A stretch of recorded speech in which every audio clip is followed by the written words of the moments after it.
बिस्मिल्लाहिर्रहमानिर्रहीम। अस्सलामु अलैकुम। वो दज्जाल कैसे बना।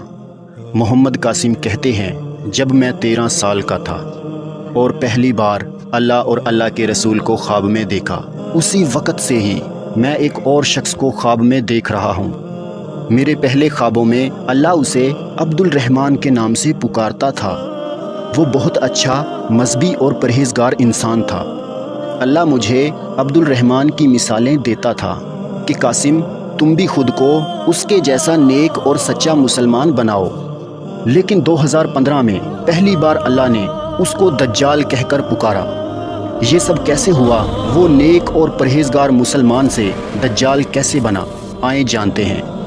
कासिम का कहना है कि शुरू में मैं अपने ख्वाबों में देखता हूँ कि किसी काम के लिए अल्लाह दो बंदों को मुंतखब करता है।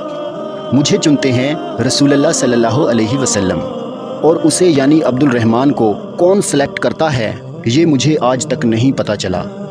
वो बंदा अब्दुल रहमान बहुत अमीर होता है और किसी अरब कंट्री में आलीशान घराने में पैदा हुआ होता है। दूसरी तरफ मैं पाकिस्तान में पैदा होता हूँ और गरीब होता हूँ। अल्लाह ने कोई बड़ा काम लेना होता है, उसके लिए हम दो बंदों में से किसी एक को मुंतखब करना होता है। अल्लाह मुझे कहता है, तुम अपने आप को ठीक करो, यानी बल्कि वैसे जैसे अल्लाह चाहता है कि कोई मुसलमान हो। फिर अल्लाह मुझे एक बंदे का यानी अब्दुल रहमान का हवाला देना शुरू कर देता है कि कासिम, वो आदमी वैसा ही है जैसा कि मैं चाहता हूँ। फिर अल्लाह मुझे दिखाता भी है कि वो आदमी यानी अब्दुल रहमान बहुत ही अच्छा मज़हबी और परहेज़गार इंसान होता है। वो अच्छे इखलाक और आजिज़ी से लोगों से मिल रहा होता है। अल्लाह मुझे कहता है, कासिम, असल मुसलमान होता ही ऐसा है। मैं कहता हूँ, ये तो बहुत ही नेक और परहेज़गार इंसान है, मैं तो नहीं ऐसा हो सकता।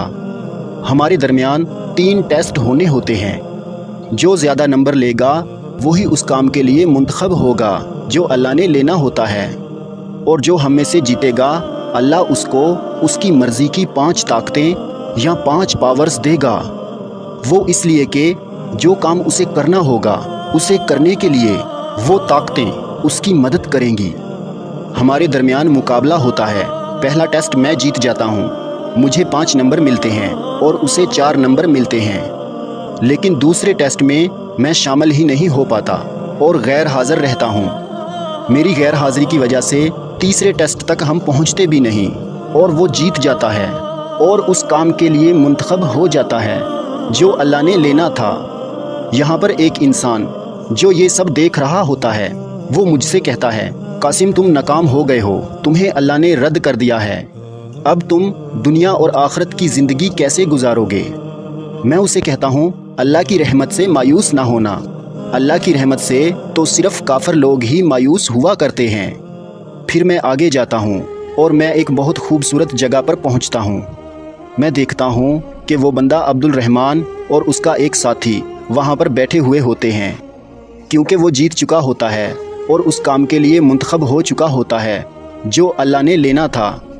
और असूल के मुताबिक अब उसे उसकी मर्ज़ी की 5 ताकतें भी मिलेंगी, यानी वो कोई भी 5 ताकतें अल्लाह से मांग सकता था और अल्लाह ने उसको वो देनी थी। उसको देखकर मेरे जहन में एक शैतानी ख्याल आता है। मैं कहता हूँ, कासिम, 2 ही बंदे सेलेक्ट हुए थे उस काम के लिए जो अल्लाह ने लेना था। अगर मैं इसको कत्ल कर दूं तो इस काम के लिए सिर्फ मैं ही रह जाऊंगा जो अल्लाह ने करवाना है। लेकिन फिर मैं कहता हूँ, नहीं, ये गलत काम है। मुझे अपना दिल बड़ा रखना चाहिए और किसी के ख़िलाफ़ कीना और बुग़्ज़ नहीं रखना चाहिए, फिर चाहे वो ये ही क्यों ना हो।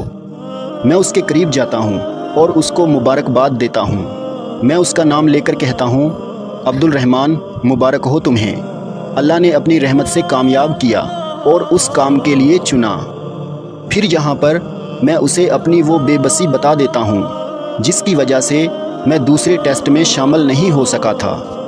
वो ये सुनकर मेरी बेबसी का मजाक उड़ाता है और दोनों मुझ पर हंसना शुरू कर देते हैं और हंसते ही चले जाते हैं। अल्लाह ये सब देख रहा होता है।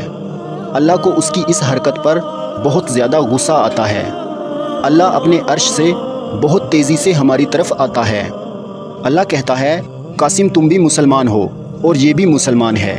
مسلمان ہونے کے ناطے چاہیے تو یہ تھا کہ یہ تمہاری مدد کرتا، لیکن اس کے بجائے اس نے تمہاری بے بسی کا مذاق اڑایا اور تم پر ہنسنا شروع کر دیا۔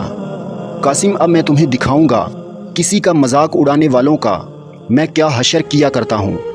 اللہ اس کام سے جس کے لیے وہ چنا گیا تھا اسے دھتکار کر ہٹا دیتا ہے، بلکہ اسی طرح جس طرح شیطان نے آدم علیہ السلام کو غرور اور تکبر کی وجہ سے سجدہ نہیں کیا تو وہ بھی مردود ہو گیا، اسی طرح کسی کا مذاق اڑانا بھی غرور اور تکبر کی ہی ایک علامت ہوتی ہے، اور انسان دوسرے انسان کو اپنے سے کمتر سمجھتا ہے۔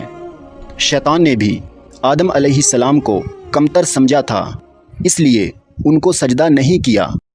یہاں پر بھی اس نے مجھے اپنے سے کمتر سمجھ کر میرا مذاق اڑایا، اور اللہ نے اسے اس کام سے ہٹا کر دجال بنا دیا۔ پھر اللہ مجھ سے کہتا ہے، قاسم اس سے میں نے جو کام لینا تھا اب وہ کام میں تم سے لوں گا، کیونکہ وہ جیتا تھا اس لیے اس کو میں اس کی مرضی کی 5 طاقتیں دوں گا، اور ان طاقتوں کو استعمال کرنے کے لیے میں اسے مہلت بھی دوں گا۔ میں کہتا ہوں یا اللہ اگر تو اس کو اس کی مرضی کی 5 طاقتیں دے گا تو وہ تو بہت زیادہ طاقتور ہو جائے گا، اور میں اس کا مقابلہ کیسے کر سکوں گا؟ تو اللہ کہتا ہے، قاسم اس سے لڑنے کے لیے میں تمہیں اپنا نور دوں گا۔ جزاک اللہ ہے، والسلام علیکم۔